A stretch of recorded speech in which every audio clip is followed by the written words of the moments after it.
Welcome to Branding the Experience. We discuss ways how we can create environments where employees actually want to come to work and customers want to keep coming back. Brought to you by Bator Training and Consulting and Break Ice Marketing. Here are your hosts, Ken Bator of Bator Training and Consulting and Heather Dowell of Break Ice Marketing. Something just popped into my head, which happens less and less in my 50s now. Mhm. But yeah, I'm more of a strategy expert. You're a much better marketing expert than I am because you really get into the tactical. And I always use this story of the worst thing that you could do with a marketing or website design or graphics design firm is say, I don't know what I want, but I'll know it when I see it. But yeah, so the question in there is if somebody, maybe have a little bit of a gray area knowing what they want, but they're clear on the vision. Yeah, that Right. they're clear on this is of the vision for the next 5 years. This is where we want to go. How much just that one piece, how much, if anything, does that really help you in your marketing planning and the help of the execution with the client? Well, it helps a lot because let's say like part of their vision is about, being the most convenient, whatever it is that they are. Hmm. Well, what does that mean for a website? That means that website has to be very user friendly, right? That means that website on that homepage has to have ways of being able to find things that's buried within, on other secondary pages of the site. There's shortcuts. There's different ways of finding let's say, the checking account page. Let's just say if you're a credit union or whatever that page is there, because you have different behaviors of different people, and you want to make sure that whoever's coming into your site is going to be convenient for them, and you're going to be able to attract those different behaviors, whether it's someone going to a page by the top nav, by scrolling down on the home page. Maybe there's a video somewhere on there, maybe there's a shortcut somewhere else, but you're making it convenient for them. If the site's not convenient, then how does that support the vision, if that's part of your vision statement? Yeah, I even, to use a small business example, and then we'll move on to a few of the other organization drivers. Is I don't so much anymore, but I used to work with a lot of really, really small business. Your restaurant, your mom and pop grocers, your two, three employees type of businesses, and I always loved and still love, the small business concept.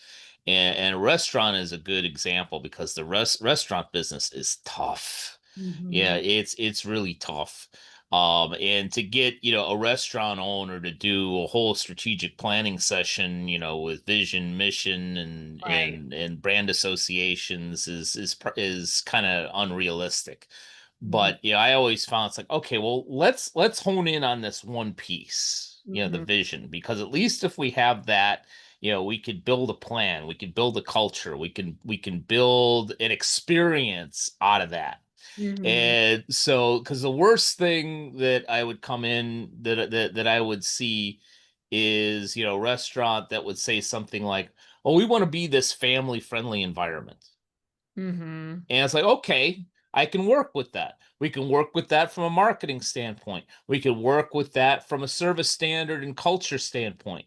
But then if you're going to advertise that, if you're going to market this Right. family friendly type of experience, then you can't have people swearing in the kitchen where everybody hears. You can't have people, walking around serving with an attitude.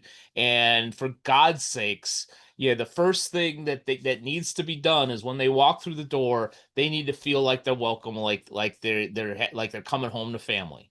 Yeah, Right. which I don't give a crap how busy you are. Somebody from behind the bar or from the kitchen or from the ceiling or whatever needs to say, "Hey, you know what? Welcome, glad you're here. We're a little busy, but we're gonna get right to you." Right. That is acceptable. That is a family experience. The people, Right. oh, okay, we're acknowledged. We're welcome here. Maybe Right. we have to wait, but hey, you know what? I feel like we're in the right place. If you're standing there with a thumb firmly planted up your ass, looking for somebody to actually acknowledge that you're here in the restaurant, and that's gone for more than 90 seconds, you've already blown that whole experience, and any marketing that you've done on that family friendly type of a place has gone out the window. Right. Right. And I know we've spoken, that kind of goes along with what we've spoken in the past, that the actions have to match the words. The actions have to match the marketing. And in the case of the vision, your actions have to match the vision. Mhm. So the visions are words, but you need to act on those. And you need to act out as part of your culture, whatever that is that your vision says. Yeah. Yeah, no, that's perfect. It's as I said, are these when we talk about vision statements with clients, are these just words on paper or on a screen, They have or meaning. do we And actually yeah, live them? right, Yeah. right. And they All don't right. have meaning if you're not living them. Correct. This has been Branding the Experience. Learn more about Bator Training and Consulting and Break Ice Marketing at www.btcinc.net/marketing.